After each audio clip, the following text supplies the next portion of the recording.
কিমান মানুহক গুলিয়াই মাৰিছে হাগ্ৰামা চৰকাৰৰ কালত रावबो दादागिरिखौ जोंनि सरकारा माने কংগ্রেস গণতন্ত্রক বিশ্বাস করে জনগণে কংগ্রেসের রাজ আমাক অৰুণোদয় নালাগে কোনে দখল কৰিব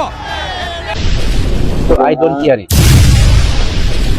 এই BJP government AGP government UPPL গভর্নমেন্টে কি কৰিছে रावबो दादागिरिखौ जोंनि सरकारा माने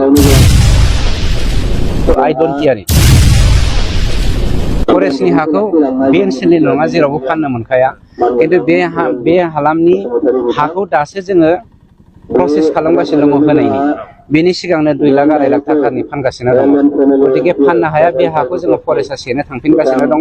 सेनानै जोंहा कमिउनिटि लेन्डनि गोनांथि दङ स्कुल लुनांगौ हस्पिटाल लुनांगौ बायदिसिना हाट बाजार खालामनायनि खोथा थायो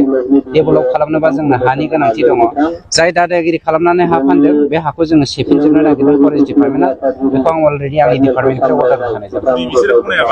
बिथांमोना गनायनाय जों आइ डन्ट केयार बिथांमोना हा दानदों हाग्रा बेखौ फानदों आरो गुबुन हाग्रा सिफायदों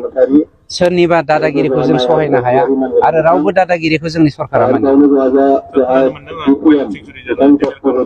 वाइल्ड लाइफ सेन्चुरि बड'फा इउएन ब्रह्म वाइल्ड लाइफ सेन्चुरिखौ बावैसोनो बड'फानि जोनोम सान नङाबा बिथांनि थैनाय सानखौ लोब्बा लाखिनानै जोङो नैबे बे हालामखौ रायमुतिनि साहारि जा हाग्रा ओनसोल प्राय 100 स्कुवेर किल'मिटार बेखौ जोङो वाइल्ड लाइफ सेन्चुरि बानायनो थांगासिनो दङ रिपुआ मोननै पार्ट दङ बेनिनो मोनसेखौ जोङो मा होनो जोहोलाव जोंनि सिखना जोहोलाव सिखनानि मुङाव सिखना जोहोलावनि मुङाव सिखनाजार हाग्रा हिसाबै बा सिखनाजार नेशनेल पार्क हिसाबै जों डिक्लेयार होनो थांगोन কিমান মানুহক গুলিয়াই মাৰিছে হাগ্ৰামা চৰকাৰৰ কালত এইবাৰ কি হ'ব কোকৰাঝাৰত মই ইমান দিন শিলিগুড়িত পলাই আছিলো এটা আমি কোৱা নাই আগ্রাবাদ নিজে কথা কংগ্রেস গণতন্ত্রক বিশ্বাস করে জনগণে কংগ্রেসের রাজ আমাক অৰুণোদয় নালাগে কোনে দখল কৰিব হাগ্ৰামা নে প্ৰমোদ বড়ো হাগ্ৰামা মহিলাৰী পুনৰাই ৰাইজে বিচাৰিছে আপোনালোকৰ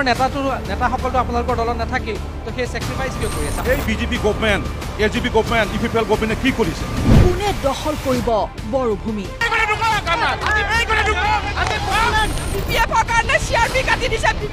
প্ৰতিক্ৰিয়া কি হ'ব প্ৰতিক্ৰিয়া কি আছে ইয়াৰ কোকৰাঝাৰৰ নিৰ্বাচনী ইছ্যু কি বা ডাঙৰ ইছ্যু কি ডাঙৰ ইছ্যু শান্তি আৰু উন্নয়ন মানুহৰ ভাত খাব লগা পইচা নাই